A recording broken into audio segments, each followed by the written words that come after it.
పురికి దగ్గరగా ఉన్న ఒక ఊరిలో తక్కువ కులానికి చెందిన ఒక ముసలావిడ లక్ష్మీదేవిని నిత్యం పూజిస్తూ ఉంటుంది. లక్ష్మీ అమ్మవారు ఆమెని అనుగ్రహించడానికి ఆమె ఇంటికి వెళ్తుంది.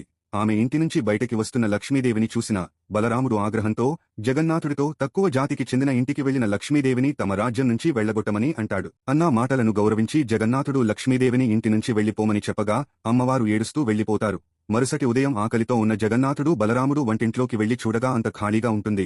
అక్కడ లక్ష్మీ అమ్మవారితో పాటు సకల సిరి సంపదలంతా వెళ్లిపోతాయి. ఆకలికి తట్టుకోలేని అన్నతమ్ములు బ్రాహ్మణ వెశంలో భిక్షాటన కోసం ఊరంతా తిరుగుతారు. కానీ లక్ష్మీ అమ్మవారి కటాక్ష లేని కారణంగా ఇద్దరి ముఖాలు మాడిపోయి వారికి ఆ రోజంతా ఒక్క అన్నం మెతుకు కూడా దొరకదు.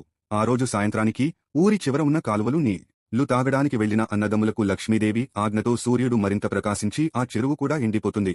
అప్పుడు పక్కనే ఉన్న ఒక పచ్చని చెట్టు చిగురాకులైన తిందామనుకుని అక్కడికి వెళ్లిన వారికి వీళ్లు చెట్టును ముట్టుకోగానే చెట్టు ఎండిపోతుంది.